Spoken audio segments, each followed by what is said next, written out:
We are under caution at Lowe's Motor Speedway on our most solemn of holidays, Memorial Day. There is no crash, no blown engine, and no rain.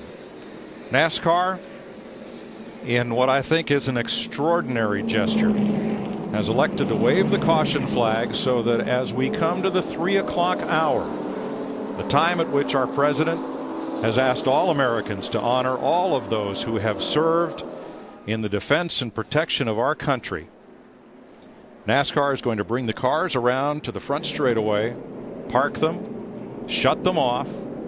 All the fans are to their feet. All of the flags have been lowered to half-mast, and all the crewmen have come to the edge of their pit boxes all along pit road to aid in this solemn salute to all of those who have served. So we're about 45 seconds to 3 o'clock.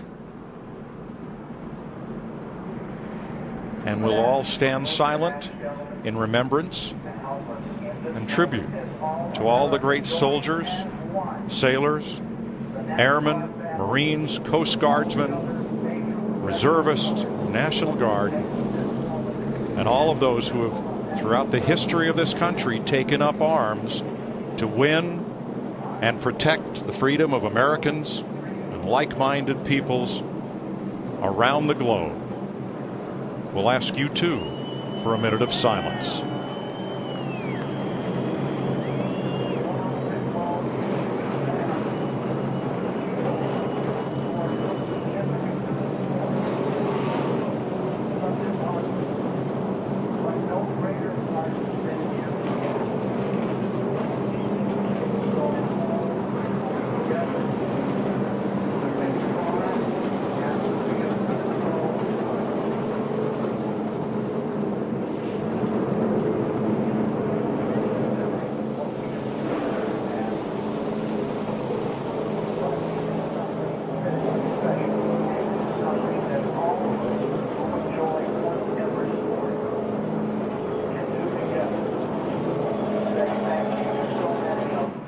Generations as well as to our day.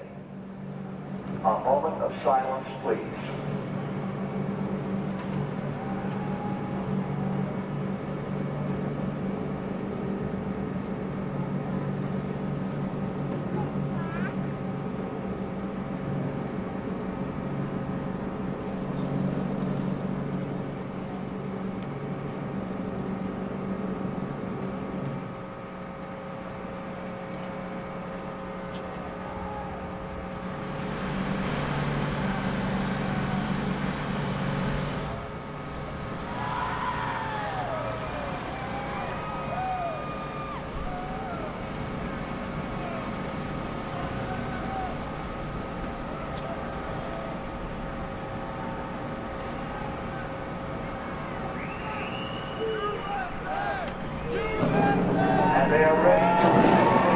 And God bless America.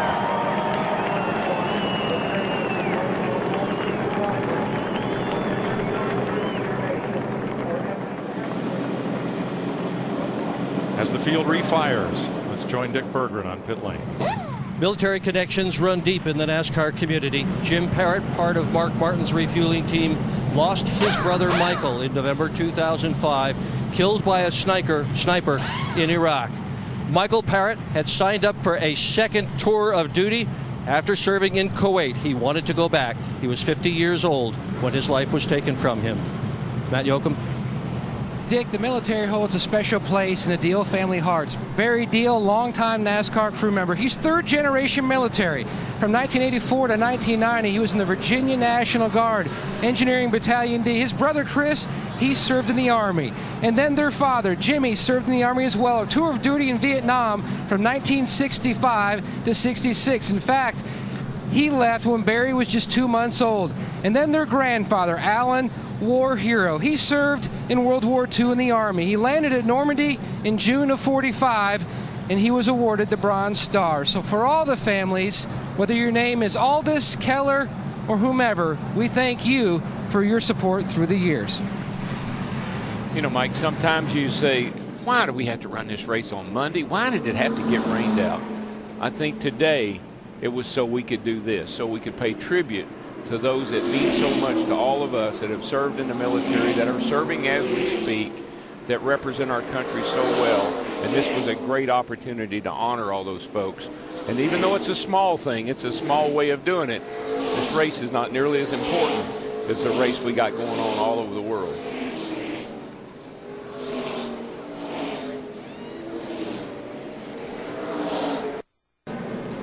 This time around, pit road's open. Krista.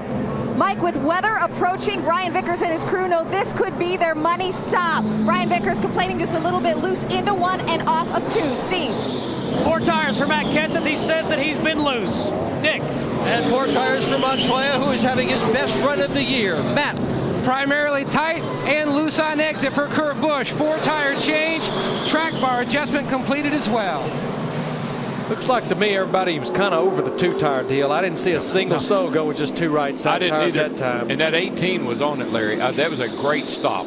Well, I stand corrected. We talked about Jeff Gordon, the 24 car, just about to get lapped before that caution. Steve Letarte, they rolled the dice with just 2 tires. That's how he picked up 12 spots.